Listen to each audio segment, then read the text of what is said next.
On me dit que l'arrivée du député n'est pas cadrée.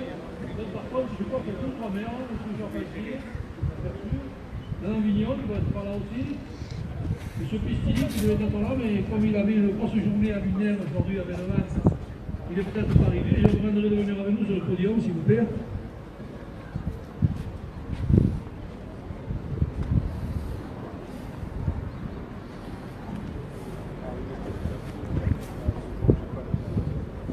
Bernadette, voilà, Robert est pas arrivé, non? On ne prend pas des énormes tout à l'heure.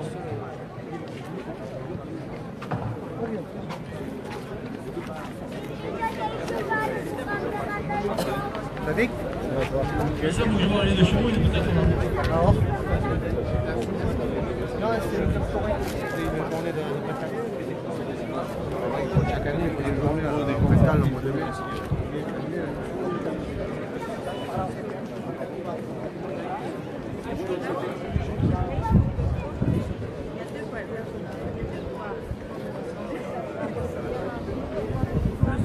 Ouais, je pense qu'il arrive, mais sans les taureaux.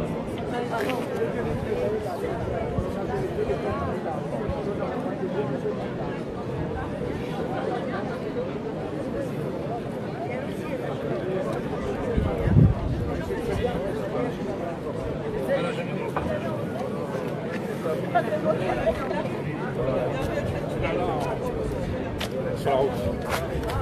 À cheval.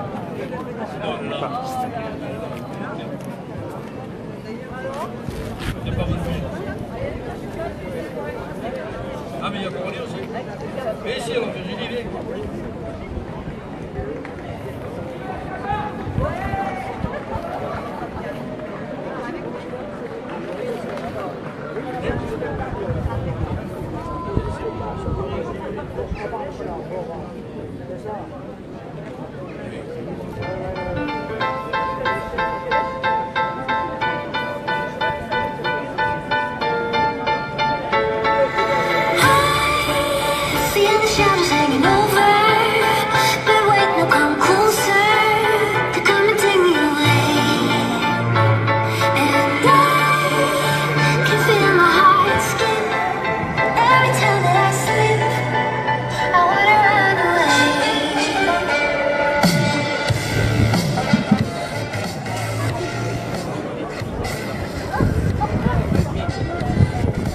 Il arrive, je crois, non?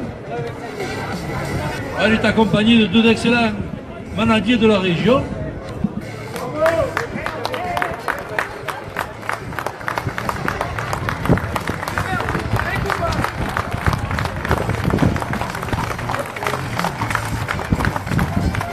Je vois qu'il est à mon compagnie aussi, il a pris Coralie.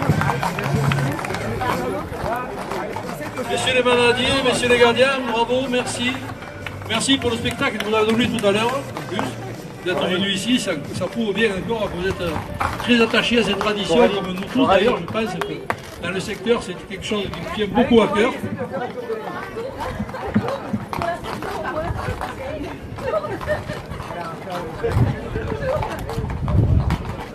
Les électeurs écoutent pas mieux, je crois. On va essayer.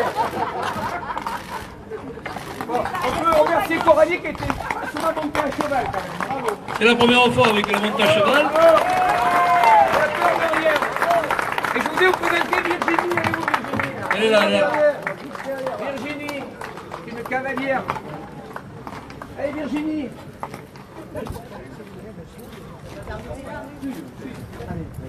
Ah, tu peux faire le tour en 40. Vous voyez qu'on a des femmes brillantes. Oh, allez. Ne tirez pas, ne tirez pas, ne tirez pas.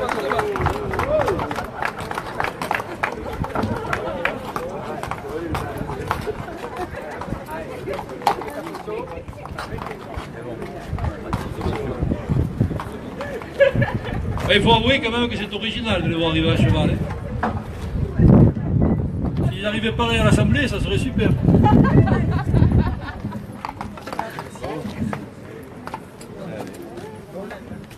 Bon, encore merci à la manade de Vélas et à la manade de Lafont. Patrick, descends. Bon, les photos sont à peu près terminées, si ce n'est que c'est jamais fini avec Patrick. Allez. On sait à peine quand on commence, mais on ne sait jamais quand on finit. Allez, super. C'est bon? Allez, super. Allez.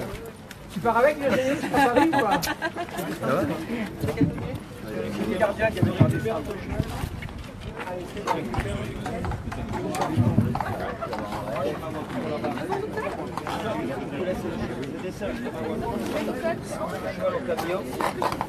Vous attachez le cheval là-bas et je descends ma voiture, elle est au départ.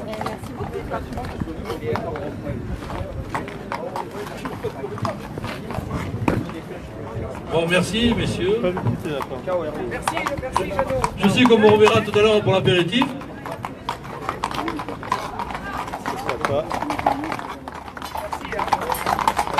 Merci. Merci. Bravo.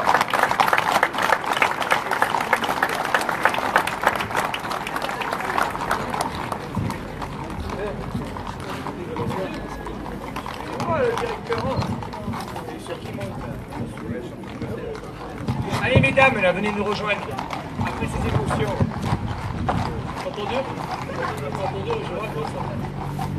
Bon.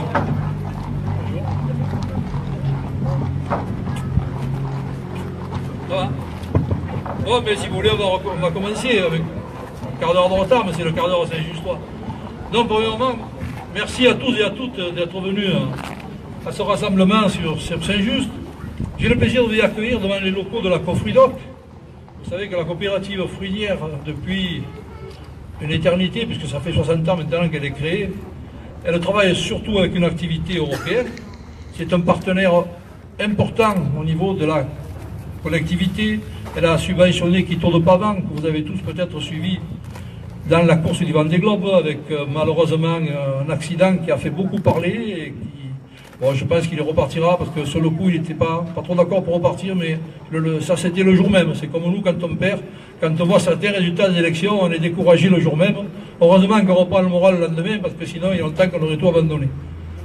Bon, si j'ai accepté de présider le comité de soutien de Patrick Vignal, c'est que ça fait 34 ans que je suis élu à Saint-Just, ça fait 34 ans que je fréquente tout le quartier, et ça fait beaucoup de députés que j'ai vu passer, croyez-moi. Et depuis 34 ans, j'en ai vu qu'un qui était en permanence sur le terrain, comme lui, j'en ai jamais vu. Donc quand il m'a posé cette question, j'ai dit mais c'était avec grand plaisir, parce que comme je le raconte assez souvent, on s'est croisés la première fois qu'il est venu sur Saint-Just, comme il y en a qui l'ont souvent critiqué en disant qu'il avait une boussole, mais sa boussole, par un coup de chance, il est arrivé à Saint-Just. Et c'est le premier qu'il a rencontré à Saint-Just, c'était ma pomme avec Robert Pistilli qui est peut-être par là. On était en train de manger un morceau au restaurant et Patrick est arrivé à ce moment-là. Et depuis, comme je dis toujours, il ne se passe pas une semaine sans qu'on s'appelle, sans qu'on s'envoie un texto ou un mail, parce qu'on a toujours quelque chose à se dire et il a toujours quelque chose à raconter.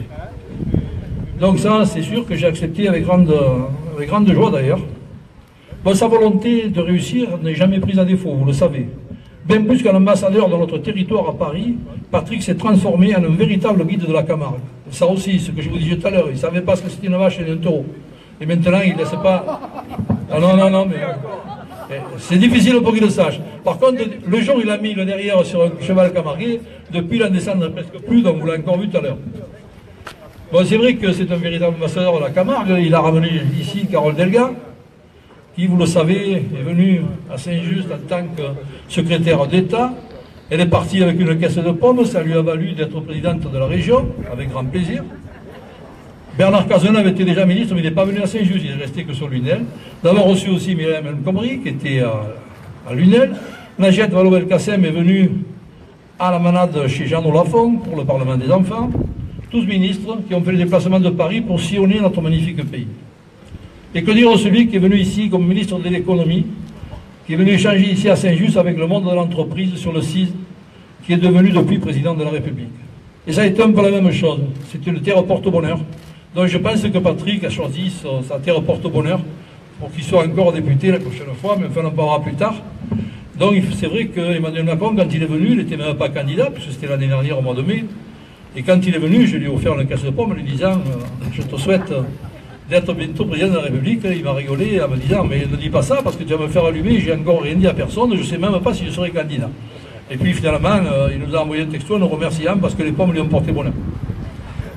Bon, et c'est vrai qu'on le voit toujours associé en quelque part, et puis sur le territoire, il n'y est pas pour rien. Moi je peux dire qu'il est à l'initiative, même s'il y en a qui le revendiquent, de l'école de la deuxième chance. Parce que l'école de la deuxième chance, ça s'est passé un jour où on est allé avec Patrick à la région, pour le PEM de l'UNEL, le pôle multimodal. Et en discutant aussi au niveau du PEM, on nous a dit, mais pourquoi vous ne faites pas une école de la deuxième chance sur l'UNEL, sur le coin? On a dit, nous on est d'accord. Mais la région nous a dit, mais nous on est d'accord, mais à condition que le maire de l'UNEL soit tout à fait d'accord. Bon, vous savez, vous avez entendu dire qu'à l'époque, il devait se faire une école de la deuxième chance dans l'ancienne caserne de l'UNEL. Ce que la ville de l'UNEL s'était opposée, à juste titre peut-être, je ne reviendrai pas là-dessus, c'était autre chose, ça n'avait rien à voir avec cette école de la deuxième chance maintenant. Donc j'ai été un peu le porte-parole pour voir le président de la communauté maire de l'UNEL, en lui disant, Claude, il faudrait peut-être qu'on fasse quelque chose là-dessus. Alors il m'a dit, ouais, mais moi j'en veux pas, tu sais que... Mais quand je lui ai dit que ça pourrait servir à son petit-fils comme au bien, parce que c'était quand même pas des repris de justice, mais c'était des jeunes qui étaient en difficulté, il m'a dit, mais si c'est dans ces conditions, je suis tout à fait d'accord. Donc je peux dire que l'initiative, elle est partie d'une rencontre qu'on a fait avec Patrick à la région. Quant au dossier de la centrale, j'en parlais tout à l'heure à Moyensac, on me dit c'est infernal le nombre de voitures qui passent et de camions, c'est vrai qu'il passe plus de 12 000 véhicules au jour. Et ce projet, j'ai été élu en 83, et entre le moment où j'ai été élu et le moment où j'ai été mis en place, un jour j'arrive à la mairie pour voir, j'étais encore pas maire, mais la secrétaire voulait là et l'ancien maire voulait me voir. Et puis je me suis trouvé avec 2 techniciens de la DDE qui faisaient des plans sur... qui me disaient, vous faites quoi là? Il m'a dit, mais on est en train de faire le tracé de la 113. Alors j'ai dit, c'est gentil, c'est bien, mais j'ai dit, vous la ferez pas, vous l'avez tracé là.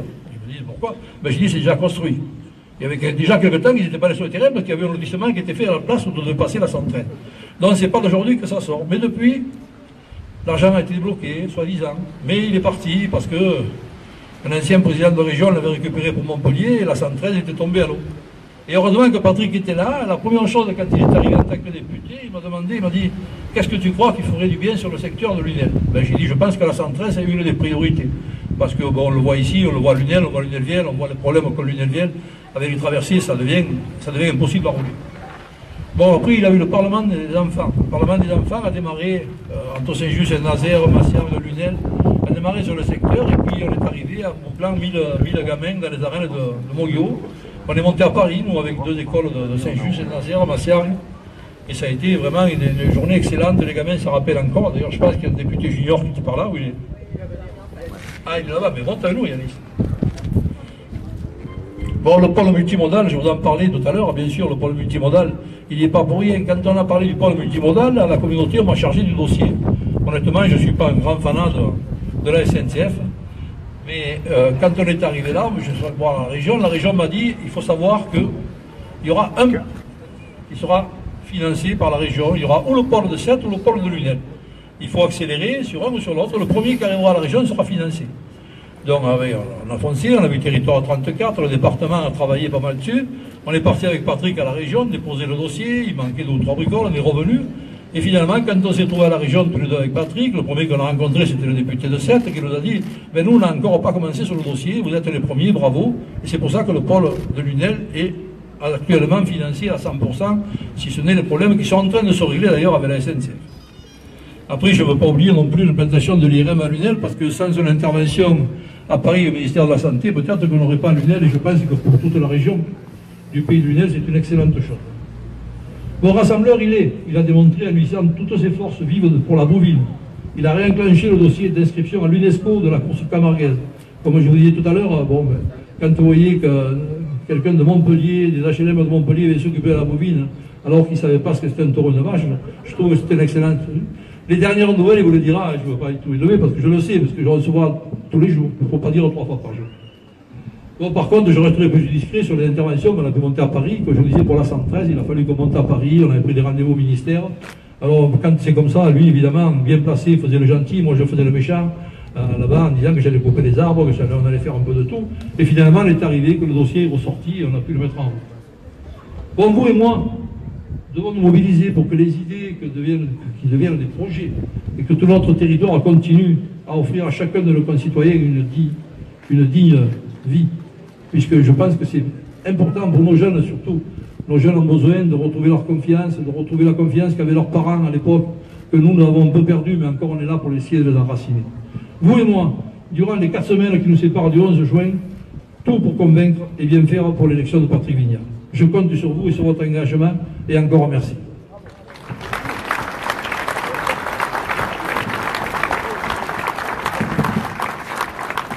Merci Hervé. Vous avez compris pourquoi Patrick Vignal voulait lancer sa campagne ici. Parce que l'accueil est fabuleux et parce qu'on a vraiment un personnage de territoire.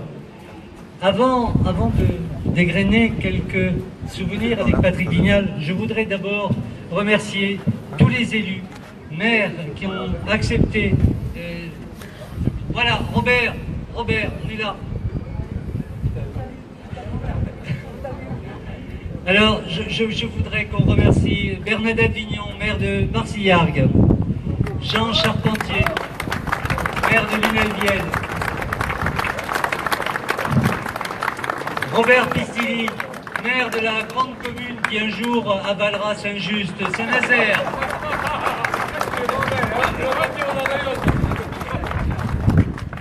Philippe Moissonnier, élu à Lunel.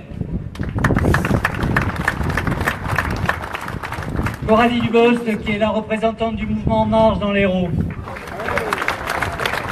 Et qui est également candidate sur la 3e circonscription, il me semble.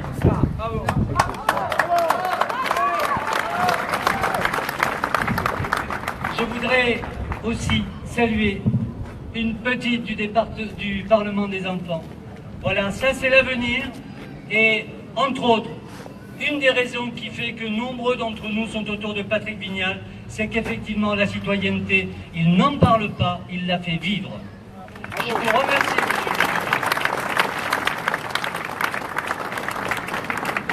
Allez, sa suppléante, Virginie Bruguès.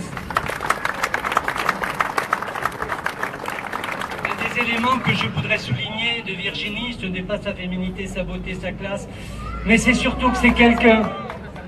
Mais c'est quelqu'un qui est très au fait de tout ce qui est autour de l'exclusion. Et notre jeunesse a besoin qu'on se penche sur cette exclusion. Sinon, notre démocratie ira mal, quoi qu'il arrive.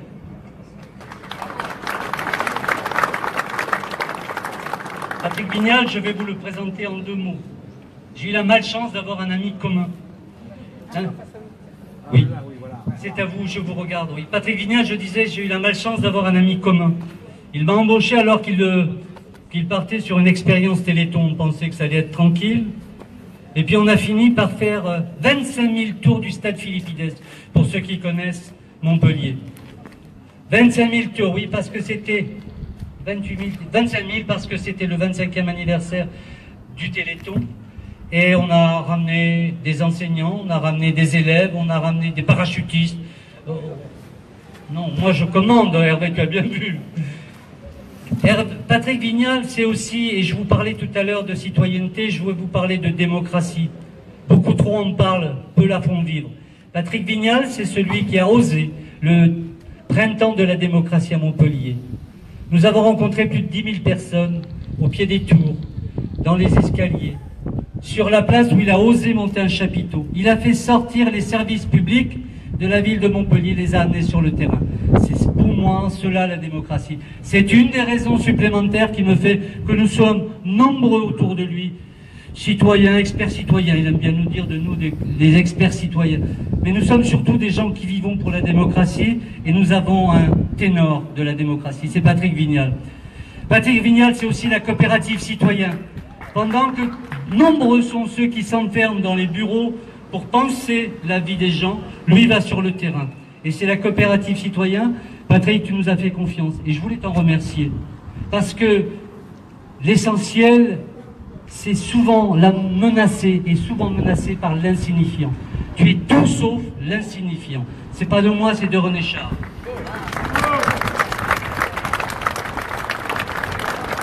Et avant de passer la parole aux invités, je voudrais vous dire à vous tous, j'en connais quelques-uns, s'il y a une raison de voter aux législatives pour Patrick Vignal, c'est son bilan, ce qu'il a fait sur la circonscription, et non pas ce que d'autres vous promettent qu'ils feront. Lui, il l'a fait et il va continuer. Et ça sera grâce à vous, parce que sa victoire, il le sait, il vous la doit. Merci.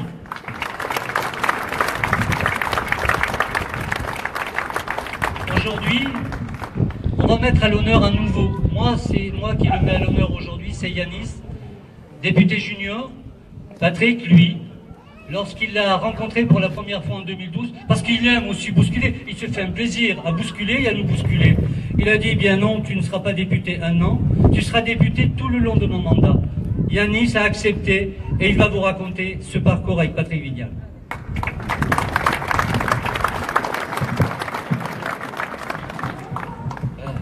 Ouais, Jean m'a demandé de prendre la parole, de faire un bref survol de ces 5 dernières années de député junior. Alors, j'ai rencontré Patrick après avoir été élu au Parlement des enfants. Il m'a immédiatement offert l'opportunité de le rester tout au long de son mandat, ce qui était une chance inouïe pour moi. Cela a été l'occasion de rencontres exceptionnelles. Il m'a associé à des remises de médailles, à des personnalités diverses, comme Tahar Kermi, animateur de la MJC, ou Fabrice Barral, champion du monde de boxe. Comment oublier cette rencontre avec le ministre de l'économie d'alors, aujourd'hui président de la République, Emmanuel Macron. Patrick Vignal a bouleversé ma vie d'ado. Son engagement, son dynamisme et sa générosité m'ont ouvert le champ des possibles. J'ai aimé le contact avec les gens, l'action et le dépassement de soi. À chaque problème, il y a une solution. Je l'ai découvert lorsqu'il me demandait de le remplacer au perchoir de l'Assemblée nationale des députés juniors. Je terminerai mon propos en formulant 2 vœux. Le premier, c'est que les jeunes aient la même opportunité que moi. Rencontrer un élu qui donne envie de s'engager et qui fasse confiance à la jeunesse. Le second, c'est qu'en 2022, nous fêtions ensemble la passation de pouvoir, qu'il me remette son écharpe et qu'il accepte de continuer de me nourrir de son expérience et de son enthousiasme.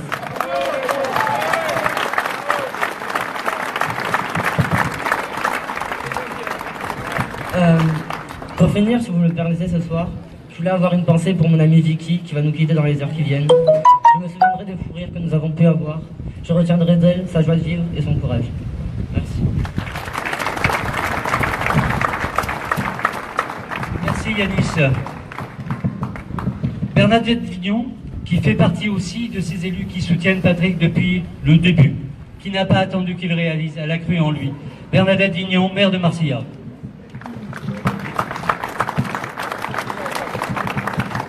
Je vais pas être très longue, mais quand on passe après les autres, il reste plus grand chose à dire. Moi, je voudrais quand même insister sur Hervé l'a dit aussi, mais sur le rôle d'un député. En fait, depuis 1989, je suis élue à la mairie de Marciargues, et depuis 2008, j'ai la chance d'être le maire de ce village. Je ne savais pas ce que c'était qu'un député avant Patrick. Le député que nous avions alors ne venait jamais. Sa suppléante était quelqu'un de formidable, parce qu'elle était toujours là, toujours sympathique, mais ce député, nous ne le voyions jamais. Aujourd'hui, Patrick, on le voit tout le temps, on le voit partout. Il y a un événement, il y a Patrick. On a un souci, il y a Patrick. On a besoin de quelque chose, il y a Patrick. Donc moi, ce que je voudrais dire, c'est qu'aujourd'hui, les élections présidentielles ont été quand même pour nous tous des élections difficiles, des élections compliquées, où vraiment les valeurs de notre République n'ont pas été assez mises à l'honneur. Et je pense qu'avec ces législatives, on a voulu un président, on est très heureux d'avoir du changement. Moi, je pense qu'il faut faire confiance à ce mouvement qui s'est créé, qui se met en place. Et je pense qu'accompagner les élus qui sont maintenant tous en marche, il faut vraiment que tous, on reconnaisse cette valeur, qu'on reconnaisse cette compétence, qu'on reconnaisse et qu'on admette cette mixité. Et moi, je suis très heureuse de ce mouvement qui se met en place, de l'opportunité qu'on a de travailler tous ensemble, les uns avec les autres, peu importe ce que l'on pense. Mais moi, je me permets de dire aujourd'hui que j'ai eu très peur, parce que je n'ai pas du tout envie que mon pays soit géré par des extrêmes, par des personnes qui n'ont pas les mêmes valeurs que les nôtres. Aujourd'hui, moi, quand je vois ces enfants autour de nous, ça me fait quelque chose, parce que c'est eux l'avenir d'aujourd'hui. Et aujourd'hui, c'est nous qui avons la main de leur avenir. C'est à nous de faire quelque chose pour justement leur préparer le plus beau des avenirs. On a été très heureux, il faut que nos enfants soient heureux, que ces enfants-là soient heureux. Donc, faisons confiance à ce mouvement qui se met en marche. Et moi, je dois vous dire que je marche des 4 pieds, je me servirai de mes mains s'il le faut, mais moi, je suis ce mouvement en marche. Patrick, on a très confiance en toi.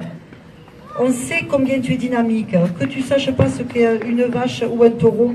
Moi, franchement, ça n'a pas d'importance. Ce que je peux dire, c'est que tu as reconnu quelles étaient nos traditions, comment on aime ici notre Camargue, comment on aime notre territoire, comme on a envie de conserver tout ça. Je vois des agriculteurs de Marciargues, je sais que tu les accompagnes sur un combat, sur un dossier qu'ils ont en difficulté. Patrick, il te faut aider aussi les gens du terroir. Il te faut aider les gens d'en bas. Parce qu'après, lorsqu'ils sont en haut, comme ce que vous êtes en haut, on a ce sentiment que vous nous abandonnez. Patrick, on te fait confiance. Ne nous lâche pas, on a besoin de toi. Je crois que le résultat des élections fait que vous, les candidats, et madame, je me permets vous aussi, parce que je sais, et j'espère en tout cas très fort que vous serez aussi élus, on a besoin de vous là en bas. Parce que les lois, il faut les voter, mais il ne faut pas oublier d'où vous venez. N'oubliez jamais d'où vous venez, c'est ce que me disait mon père lorsque j'ai été élu. N'oublie jamais d'où tu viens. N'oubliez pas d'où vous venez, on a besoin de vous. Merci beaucoup.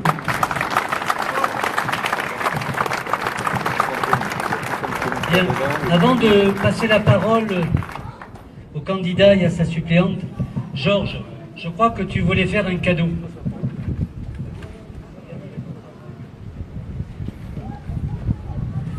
Bien.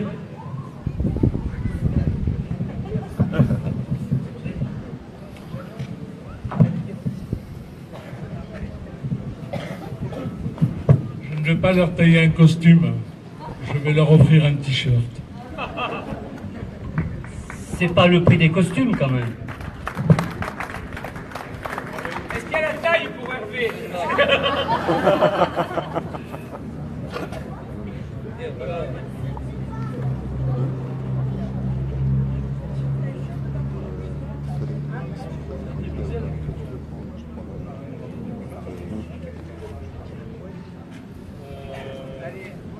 Pour aller t-shirt.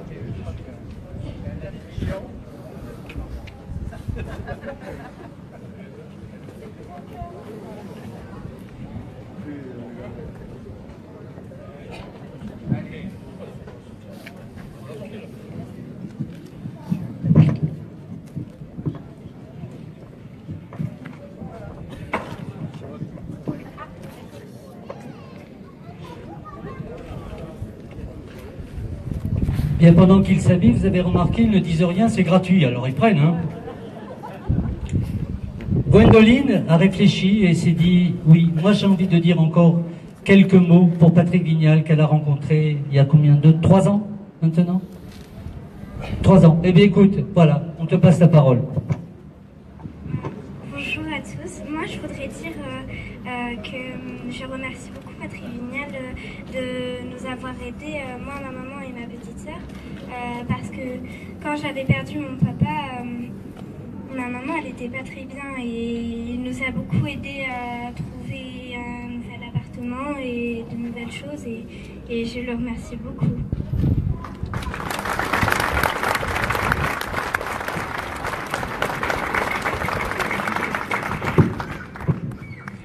Alors, je vais prendre 3 minutes. 3 minutes parce que de trop, c'est pas grave. Vous savez que le pays de Lunel-Vielle et tous les environs ont contribué à la victoire de notre président Emmanuel Macron. Ceci grâce à tous les marcheurs qui se sont mobilisés les samedis, les dimanches, les matins à 6 heures. Et ce que j'aimerais, si vous permettez, c'est de faire venir ces marcheurs de la Grande Motte, de Lunel-Vielle, allez, ou alors ici devant, qu'on puisse vous faire un tonnerre d'applaudissements. Vite à fait. Allez messieurs, venez. Mesdames, également, bien sûr. La Grande Motte, où est-ce qu'elle est?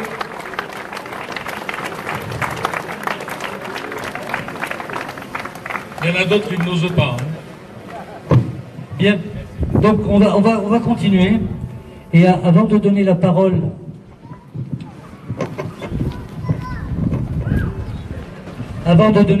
à Patrick Vignal, on va laisser sa suppléante nous expliquer comment elle a fait pour s'engager auprès de Patrick Vignal, sachant qu'elle le connaissait et que vouloir mener une campagne aux côtés d'une tornade, il faut vraiment avoir du courage. C'est Virginie Boguès. Bonjour. Être une tornade, avoir du courage ou être une tornade de soi-même, peut-être. Donc, Merci beaucoup de m'accueillir. C'est avec beaucoup d'humilité et beaucoup de joie que je suis là devant vous ce soir. Beaucoup d'humilité parce que c'est la première fois que je fais cet exercice-là. Et beaucoup de joie parce que même si comme Patrick, je ne sais pas du tout reconnaître un taureau ou une vache, si j'ai beaucoup de mal à monter sur un cheval. En revanche, ma mère est née ici, ma mère est née en Lansargues. J'ai de la famille à Mudaison. Je connais bien cette circo. C'est une circo de cœur, c'est une belle circo, diverse. Ce territoire est divers. Et j'ai accepté de m'engager auprès de Patrick parce que ça fait des années déjà que j'œuvre dans l'ombre. Je n'ai pas l'habitude de la lumière. J'en voulais pas de la lumière. J'en voulais pas du tout et il a insisté. J'œuvre dans l'ombre depuis des années dans une association qui a pour objet de lutter contre les discriminations, de travailler sur la lutte contre l'exclusion, d'aider les gens à trouver un emploi, être dans le social. Et c'est au bout de 10 ans d'exercice, effectivement, que j'ai vu les limites un petit peu en engagement social et associatif. Et Patrick m'a convaincu avec sa force de conviction de pouvoir effectivement me joindre à lui pour mettre au service mes pauvres petites compétences et essayer d'aller plus loin avec lui. Alors, comment je connais Patrick? Je le connais depuis toujours, mais je l'ai plus connu depuis à peu près 10 ans quand je suis revenue ici. Et on a commencé à retravailler ensemble. Et j'ai vu cet homme qui est un homme à la fois un sportif, qui a beaucoup d'endurance, et cet homme aussi qui est un chef d'entreprise et qui sait mener les actions et les projets. C'est un homme qui met son énergie au service de ses valeurs et tout ça au profit du territoire. Et c'est excessivement rare aujourd'hui d'avoir une telle énergie avec des valeurs qui sont toujours là, ancrées. Il sait où il va et il ne perd jamais le cap. Je l'ai suivi pour ça.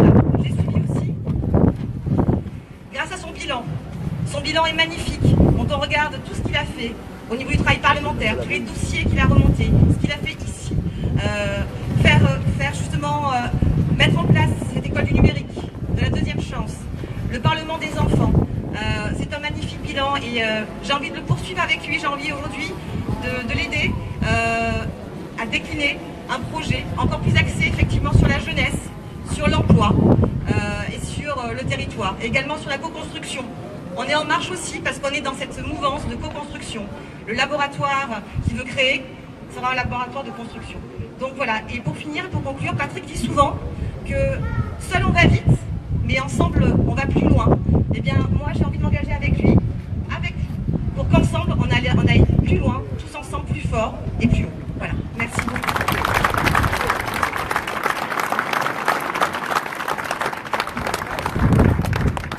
Je pense que vous êtes nombreux à avoir été témoins tout à l'heure d'une volonté forte d'un jeune député pour 2022.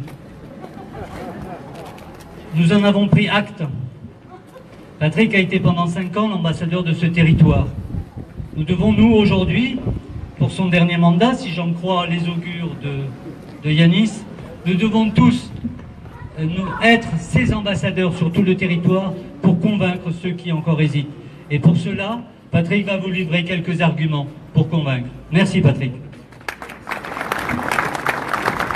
Chers amis, bonsoir. Avant de vous dire un petit mot, quand même, on a la chance d'avoir ce soir à la fois la référente d'En Marche, Coralie Dubosc, et je voudrais bien qu'elle s'exprime justement rapidement. Qu'est-ce que c'est que le mouvement En Marche et qui de mieux que la prêtresse du mouvement En Marche du département puisse carrément vous dire un petit mot, puis après je vous donnerai mon programme. Coralie.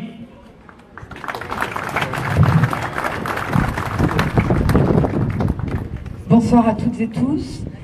Je trouve que l'accueil ici est particulièrement chaleureux. Il y a beaucoup de visages amis, des gens que je découvre aussi. Je ne sais pas s'il y a des marcheurs qui sont tout neufs parmi nous. Est-ce qu'il y a des gens qui ont adhéré à En Marche il y a très peu de temps? Eh bien, bienvenue. Bienvenue, vous allez voir, c'est une très belle aventure. Ça a parfois des allures de famille. Et ce que j'ai trouvé de fabuleux dans cette aventure, parmi toutes les personnes rencontrées, c'est qu'il y avait cette mixité. Quand on parle de mixité chez En Marche, il y a évidemment hommes-femmes. D'ailleurs, au passage, on reparlera de Elle Marche un peu plus tard. Virginie, attention. Les femmes, on a tendance à dire nos petites compétences. Tu as d'immenses compétences. Pour avoir travaillé avec Virginie, c'est une femme engagée sur le terrain depuis des années. Et je ne veux pas que nous, les femmes, nous nous auto-limitions. Et j'invite tous les hommes à nous rappeler de ne pas le faire. C'était la parenthèse. Ça, c'est très En Marche. Non, ce qui est fabuleux dans cette mixité, au-delà de la mixité homme-femme, qu'on appelle plutôt parité, c'est la mixité politique. Et quand je parle de mixité politique, ce qui ressort énormément quand on va au contact des gens ces dernières semaines, depuis qu'Emmanuel Macron est devenu président de la République, c'est que les gens nous disent « c'est dingue, il a tenu ses promesses ». Il avait promis de faire du renouvellement, il avait promis de faire émerger de la société civile, et il l'a fait. 50% de société civile dans le gouvernement, 50% de société civile parmi les investis. Mais je voudrais attirer votre attention sur une chose. Ces 50% de société civile ne seraient rien s'ils n'étaient pas accompagnés par 50% d'élus qui nous soutiennent, qui nous encouragent, qui nous font partager leur expérience. Et Patrick Vignal en fait partie. Et moi, je félicite vraiment intensément toutes ces personnes qui ont mis de côté un passé, qui ont mis parfois de côté une carrière et qui ont choisi de tendre la main pour donner la chance à un renouvellement démocratique. Bravo Patrick pour cela.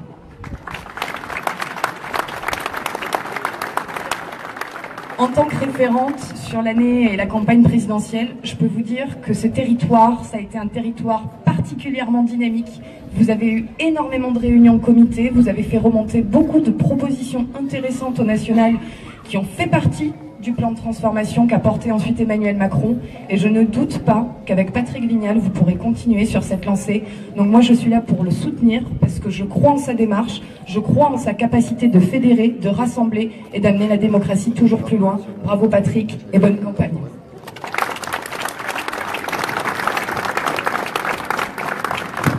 Mesdames et messieurs, il y avait Lourdes, maintenant il y a Saint-Just.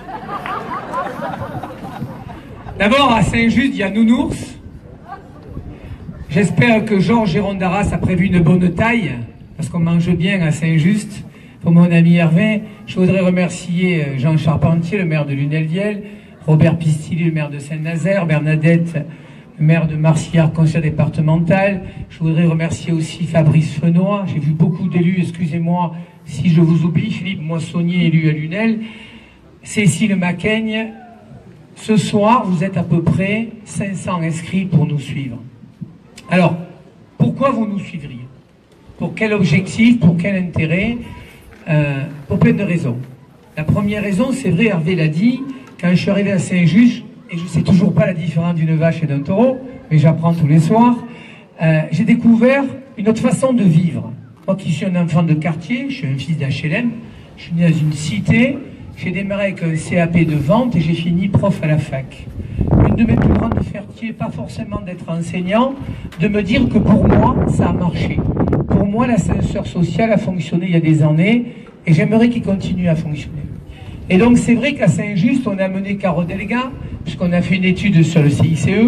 1200 entreprises ont été auditionnées, seulement 2 mails de personnes qui ont dit « vous y comprenez, vous êtes socialiste », et un autre qui m'a dit « je ne crois plus à la politique ». J'espère qu'un jour on ira les convaincre, cela aussi.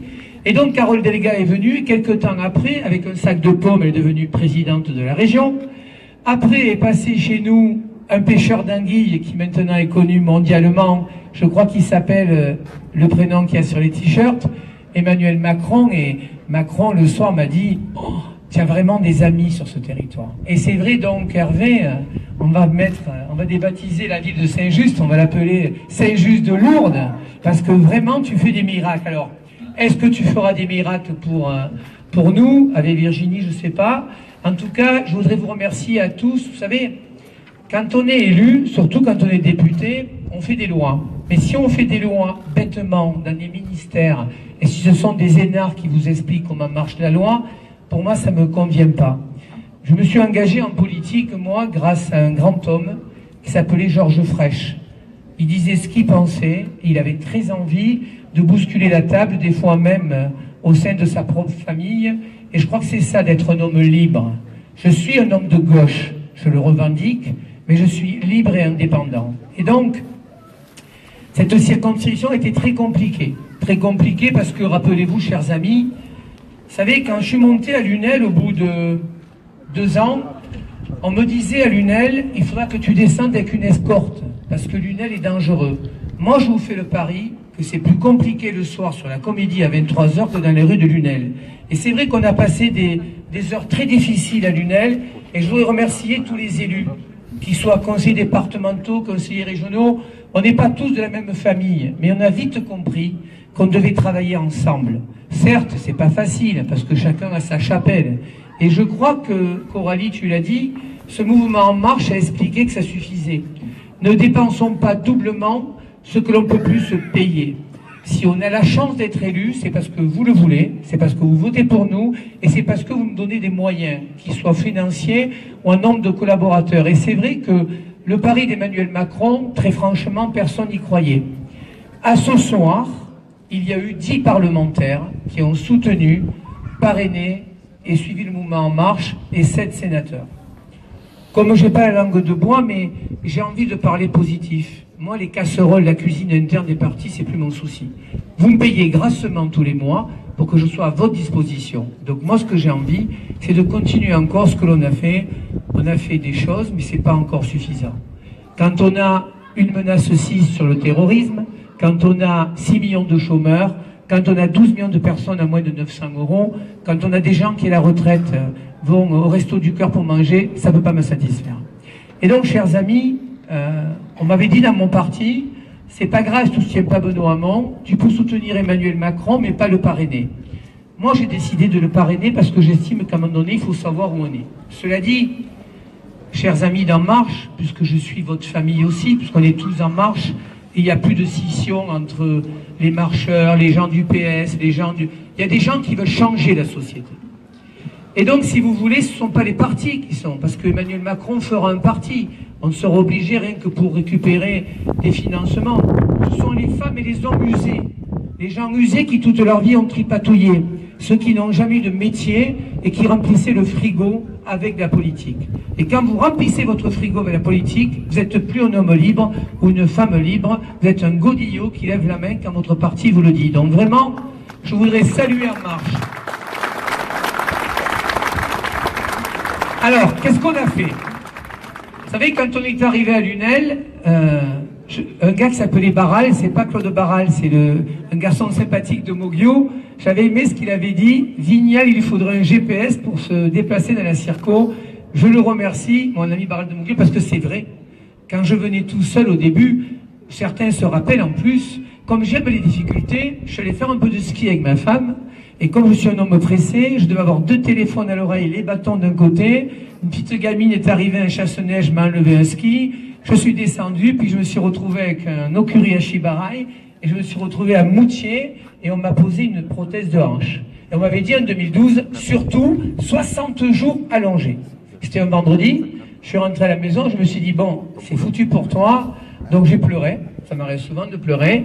Et puis le lundi, je me suis dit, et alors ? Il n'y a pas des gens qui vivent avec du handicap. Et on a fait une conférence de presse, et donc j'ai fait ma campagne en fauteuil, avec une canne, avec des béquilles. D'ailleurs, je réfléchis, qu'est-ce que je pourrais faire pour me crever un œil, un bras, je sais pas. Parce que j'ai souvenir à Lunel, je me rappelle une dame qui me dit, elle disait à sa copine, on va voter pour lui, quand même, c'est un handicapé, il a du courage. Donc, chers amis, dites-le, je suis un handicapé mental parce que je suis un peu fou, parce que j'ai envie qu'on renverse la table, parce que j'ai envie qu'on change les choses. Alors, qu'est-ce qu'on a fait ? On a mis en place en 2012 une zone de jeunesse prioritaire. C'est 180 gendarmes qui sont depuis 2012 qui assurent une zone de sécurité prioritaire. Ça, c'est la suite. 180 gendarmes, Robert Pistilli il est content parce que du coup, il ou ses gîtes, Hervé les fait manger, et on a baissé de 16% les cambriolages, et ça fonctionne. Et je voudrais remercier les gendarmes. Vous avez vu le lourd tribut qu'ils ont payé, donc la sécurité, on l'a fait. Et ça appartient pas ni à la gauche ni à la droite. C'est régalien, on vous le doit. Et donc après cette zone de sécurité prioritaire, Hervé l'a dit, on a essayé de monter au ministère et de bousculer nos amis parisiens. J'ai souvenir avec Frédéric Cuvillier, qui était le ministre des Transports, avec mon nounours. Moi, j'étais costume, cravate, un bon député, très correct et très poli. Et on avait Dieu le Fès qui disait au ministre, si on n'a pas la 113, on met des taureaux et on vous bloque. Donc, ça a été Dieu le Fès, ça a été mon ami Jean Charpentier. Donc, ils m'ont dit, mais ils sont chauds, c'est toi. J'ai dit, vous n'avez pas tout vu. Donc, on a essayé d'avoir un crédit pour la déviation de la 113, c'est 6 millions d'euros. Il en manque 40. Il faudra que vous m'aidiez à les trouver. Parce qu'entre-temps, au ministère, ils sont partis ailleurs, mais on va se battre pour ce qui manque, parce que cette déviation, et le maire de Lunel a raison, Claude Arnaud veut faire un écoparc, il faut qu'on y donne les moyens. Après, on a mis en place le Parlement des enfants. Et Yanis l'a dit, en fait, il était monté un samedi à Paris et j'ai pas pu l'accueillir. Donc j'ai déjeuné avec lui et sa maman.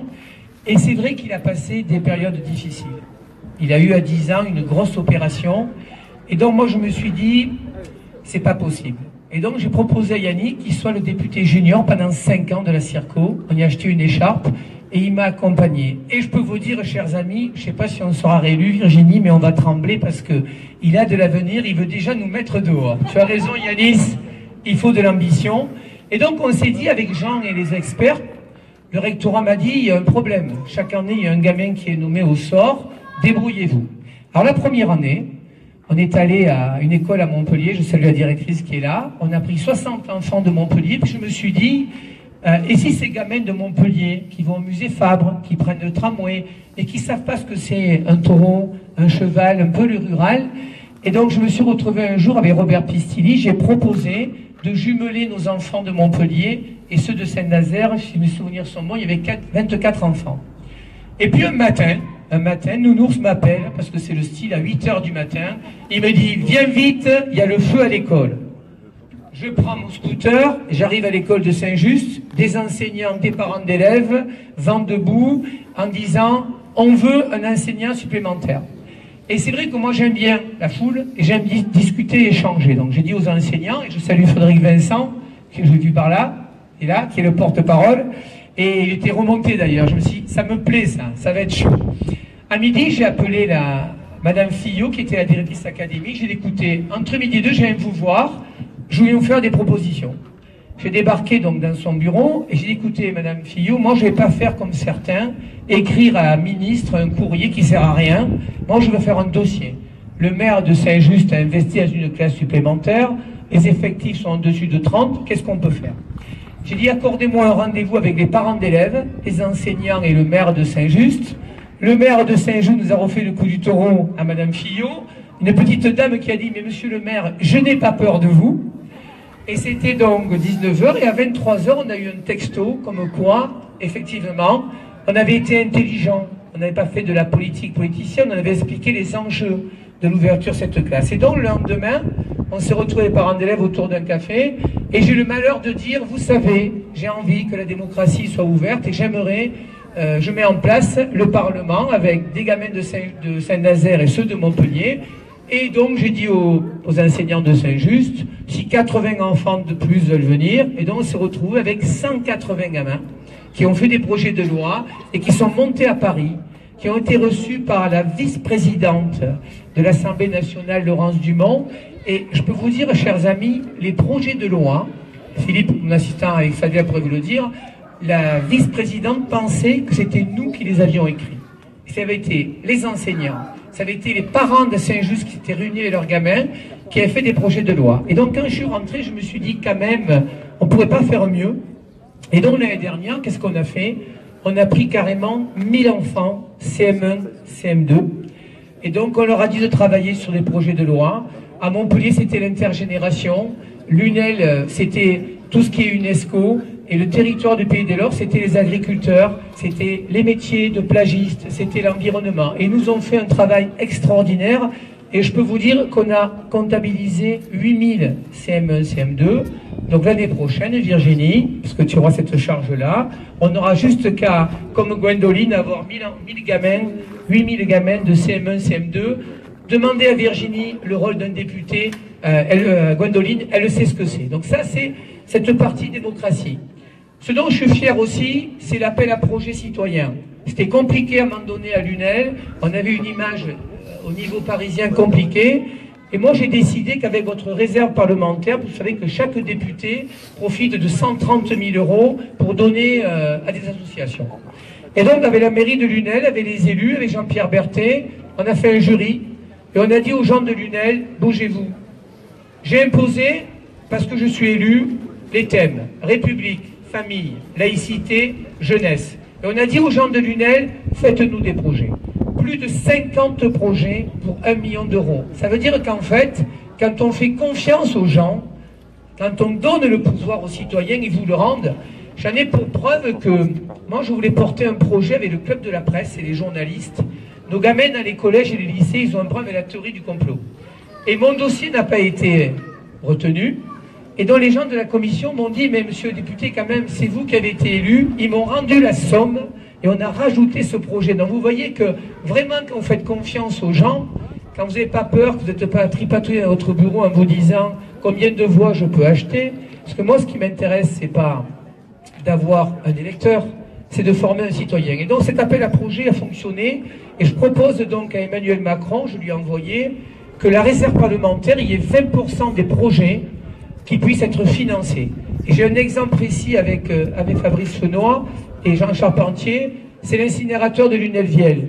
On a un problème, on va faire venir des gens comme vous, des experts, des chercheurs, des médecins, et on vous rémunérera. Après tout, moi je suis parlementaire et je suis rémunéré avec Adrien Riff, et on fera travailler.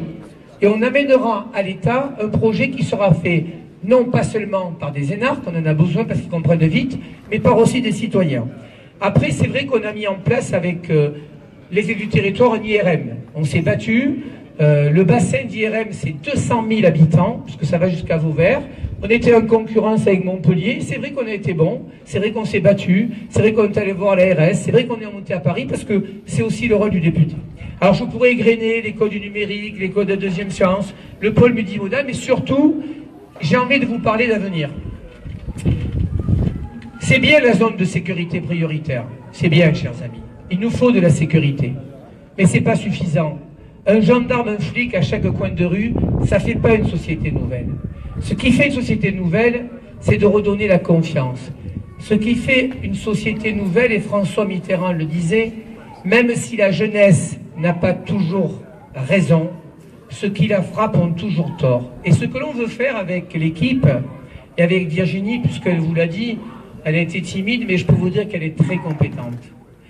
Ce qu'on veut faire à Virginie, c'est monter une zone de jeunesse prioritaire.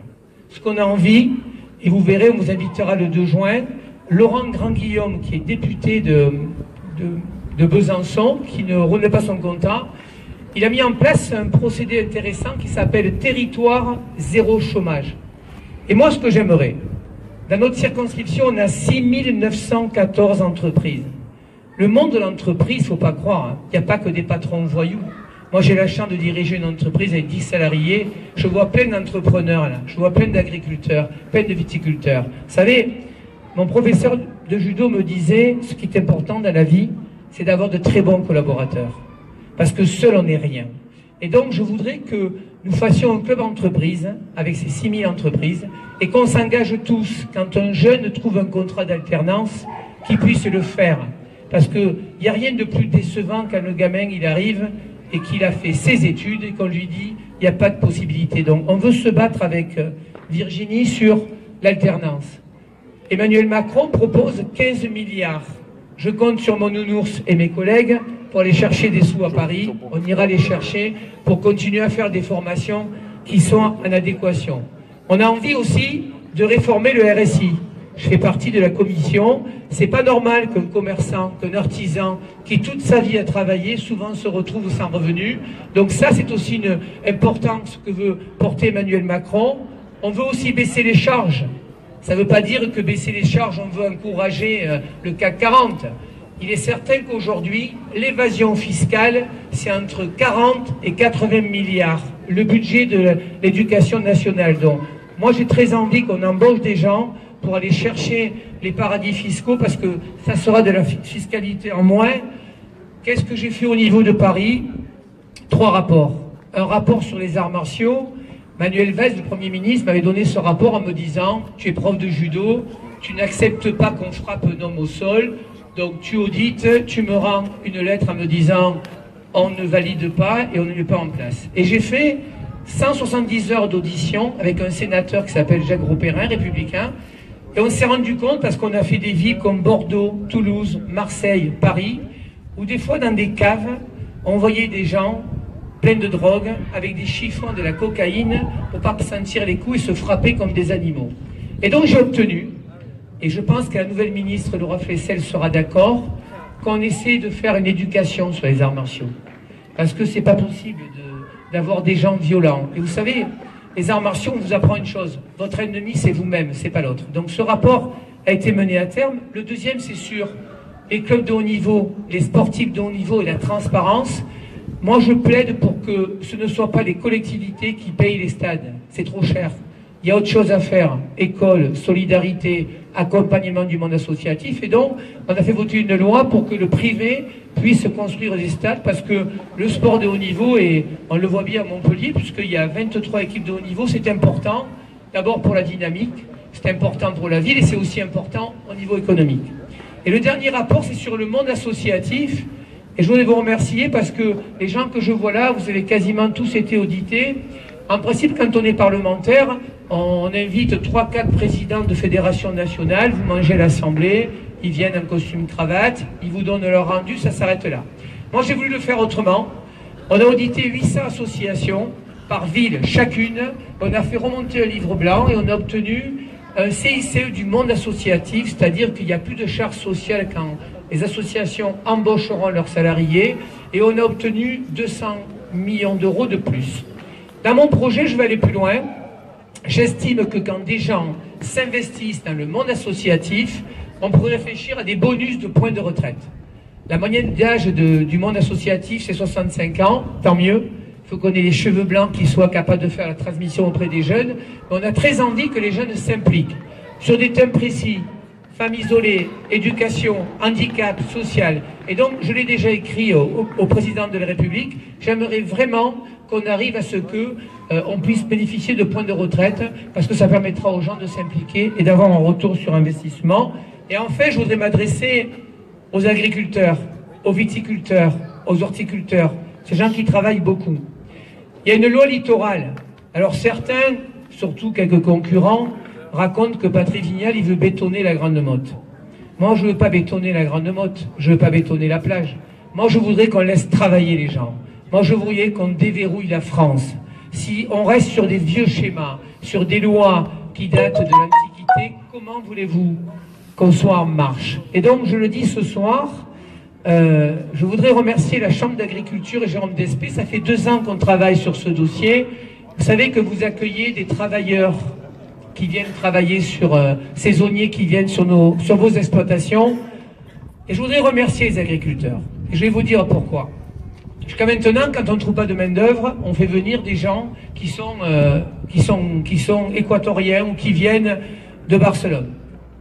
Moi, j'ai dit aux agriculteurs, un contrat de confiance. On va essayer de faire une maison des saisonniers, un centre de formation. Et pour l'instant, ces gens, dernièrement, il y en a 3 qui étaient au tribunal. Je ne dirai pas leur nom parce qu'ils sont là ce soir. Je les ai accompagnés. Et il y en a qui m'ont dit, mais comment un parlementaire qui ose aller dans un tribunal? Le juge que je connais, d'abord, il s'est dit, tiens, Vignal a dû faire une connerie. Il vient, il va me dire, monsieur le juge, c'est pas moi, c'est l'autre. Moi, je suis allé les défendre. Pas défendre les agriculteurs, défendre une cause juste. Alors, je peux vous le dire, chers amis, que nous allons gagner le fait qu'on puisse dans vos communes, ça concerne Candiargues, Lansargues, Moguio, c'est des communes en loi littorale, qu'on puisse réserver un terrain qui n'est pas constructible et que vous puissiez installer des bomilhomes de qualité pour pouvoir recevoir des travailleurs saisonniers et pas que certains soient sous détente au mois de juillet sous 40 degrés et qui puissent être reçus dignement. Et je peux vous dire que d'après ce que j'ai entendu comme écho, je pense qu'on aura gain de cause. Mais on va prouver notre bonne foi. Sur 3 ans, on va s'engager avec un arrêté municipal par les communes et on va montrer ce que l'on peut faire. On va montrer aussi que le jardin de Marcillargues, que la plaine de Marcillargues ne peut pas rester inondée. On va expliquer à certains élus qu'il faut discuter, qu'il faut dialoguer, que le peuple souvent n'a pas toujours tort, il n'a pas toujours raison. Mais chaque fois qu'on donne la parole au peuple, quand on est compétent, quand on a envie d'échanger avec eux, ils vous rendent la parole. Parce que vous savez, Fraîche, il me disait, puisque je l'accompagnais pendant longtemps, puisque j'avais la chance d'être son préparateur physique, j'avais dit, monsieur le maire, faites-moi député, je vous ferai Brad Pitt. J'étais pas loin pour Brad Pitt, mon patron qui était quand même quelqu'un d'assez exceptionnel. Donc on a encore des choses à faire, chers amis. Et moi, je voudrais finir en vous disant, on vit une période nouvelle. On n'était pas beaucoup à croire à ce que voulait faire Emmanuel Macron. Je ne sais pas ce qui va arriver, moi. Et comme j'aime pas mentir et j'aime pas baisser les yeux quand je vous regarde, il y a un article sur Midi Libre il y a 3 jours, Vignal dit « Macron a mis le bordel ». Excusez-moi du terme. Il a tout révolutionné sur les codes. C'est-à-dire qu'on a une gauche complètement perdue, on a une droite complètement perdue. Il a réussi le pari de dire aux gens, on va s'entendre, on va faire des choses ensemble. Et c'est vrai que ce pari a été gagné au niveau des élections présidentielles et il faudrait le gagner au niveau des élections législatives. Parce que je pense qu'il faut essayer 5 ans. Un président qui a 39 ans, un président qui dit maintenant les journalistes, c'est très bien, et pas dans les alcôves. Un président qui a envie effectivement d'avoir un bon parlement. Et je le dis à certains amis, quand je vois sur Facebook de la haine, je vois des insultes, c'est pas au niveau de la France. La France est un grand pays. Les Français sont un peuple debout. Alors je le dis à certains, que vous perdiez, vous gagnez les élections, c'est pas le plus important. On est là parce que c'est une mission. Moi, je suis plus dans mon entreprise parce que j'ai décidé que je pouvais donner du temps. Et c'est vrai que vous me le rendez bien en tout cas. C'est vrai que je bosse beaucoup, mais c'est pas travailler. C'est parce que je me suis engagé. Ça durera pas longtemps. Vous savez, j'ai démarré mon club de judo, j'avais 20 ans. À 38 ans, mes élèves ne me croyaient pas. Un soir, j'ai posé mon kimono, je leur ai dit, vous ne me verrez plus. Ils m'ont plus revu. Et je me suis engagé en politique. Ça durera un petit peu, je ne sais pas combien de temps, mais le jour où je me lèverai et j'aurai plus envie d'aller me disputer avec un maire ou avec un citoyen, je ferai autre chose. Parce que je trouve que chacun a du talent. Je trouve que notre jeunesse a du talent. Tout le monde a du talent. C'est comment on fait pour qu'on arrive à faire dire aux gens de se rassembler pour leur ressembler. Et je pense que la classe politique a besoin de vous ressembler. Tu l'as dit, Bernadette, elle est un peu loin. C'est vrai que c'est confortable d'être à l'Assemblée nationale, d'avoir des chauffeurs, des gardes du corps, mais on n'est pas là pour ça. Moi, ce qui m'intéresse, c'est, avec Virginie, c'est de continuer. Ce qui m'intéresse, c'est qu'on fasse passer une loi pour que le monde associatif soit encore plus retenu. Ce qui m'intéresse, c'est qu'on puisse avoir 7 magistrats supplémentaires. Ça fait 2 ans que je me bats à Montpellier, tout seul d'ailleurs, et je vais y arriver. Parce que s'il faut monter des taureaux à Paris, avec Nounours et la bande, on ira. Je me bats aussi pour qu'on puisse faire en sorte que notre territoire de Lunel puisse avoir aussi une vision d'espérance. Je me bats aussi pour que l'UNESCO, vous savez, votre course camarguaise, et je voudrais le dire gentiment, ça a été dur pendant 1 an. Certaines communes me disaient, tu comprends, on ne peut pas voter ton vœu, tu es socialiste. D'autres me disaient, socialiste, tel maire ou tel président de région a signé, donc on ne signe pas. Ce soir, on est à plus de 110 communes qui ont signé le vœu pour inscrire la Camargue à l'UNESCO. 45 parlementaires, même des parlementaires des dom-toms, là je te confirme Bernadette, qui ne savent pas ce que c'est qu'un taureau. Et je peux vous dire, chers amis, que demain, c'est toute la Camargue qui va se lever. Parce que le taureau, il est noir. Il n'appartient pas à un parti, et ça bouge la ligne. Et puis, la bonne nouvelle, il y en a 2. La première, c'est que la ministre de la Culture s'appelle Françoise Nyssen. C'est la présidente d'Actes Sud. Elle est de Arles. Et elle aime la Camargue et la Bouvine. Parce que la précédente, elle était parisienne, elle m'a répondu, mais c'était pas terrible. Et la deuxième bonne nouvelle, c'est qu'avec la Fédération française de course camarguaise, on a obtenu un cadre d'État. Et vous le verrez, puisqu'on a une interview avec Adrien Poujol, pour mettre un cadre dans cette fédération. Il y a tout à construire. Moi, j'ai envie que les manadiers gagnent leur vie. J'ai envie qu'ils aient un statut. J'ai envie que les écoles de raseteurs aient un diplôme d'État, comme on a fait au judo. Donc, vous voyez, chers amis, on a encore envie, on a encore de l'énergie. Puis, je voudrais quand même finir mon intervention et m'adresser à mon équipe. Philippe Cheron et Fadila, que vous connaissez. Philippe, il faisait 2 mètres, il avait 120 kilos, il a perdu 40 kilos depuis qu'il bosse avec moi. Alors, je voudrais les remercier parce que je ne suis pas un garçon facile, je suis un peu chiant. Le soir, le week-end, mais c'est vrai que être assistant parlementaire, c'est une aventure.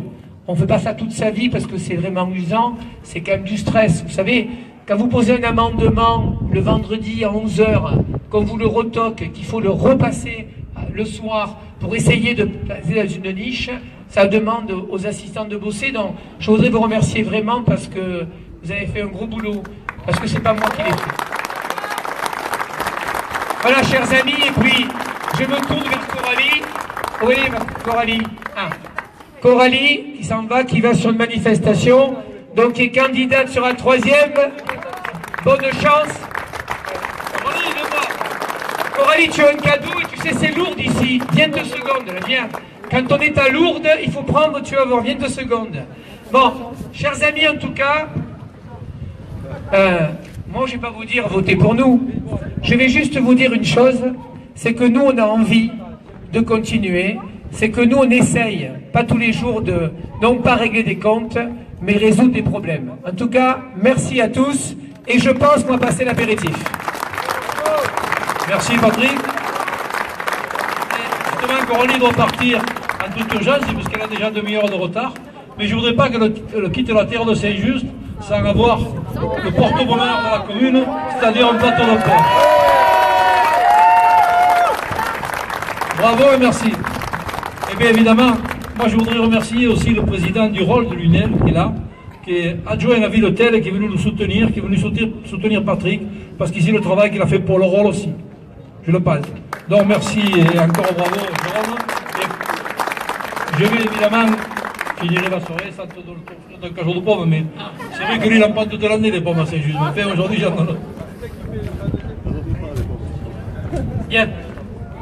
Juste quelques instants avant de passer à l'apéro, je vais vous présenter donc le journal de campagne de Patrick Vignal, qui sera un outil de communication tout au long de cette campagne, et quelque chose d'innovant, parce qu'il n'y a que Patrick pour penser à ça, c'est la carte de fidélité électorale que vous aurez aussi pour distribuer auprès de tous ceux qu'il faut encore convaincre.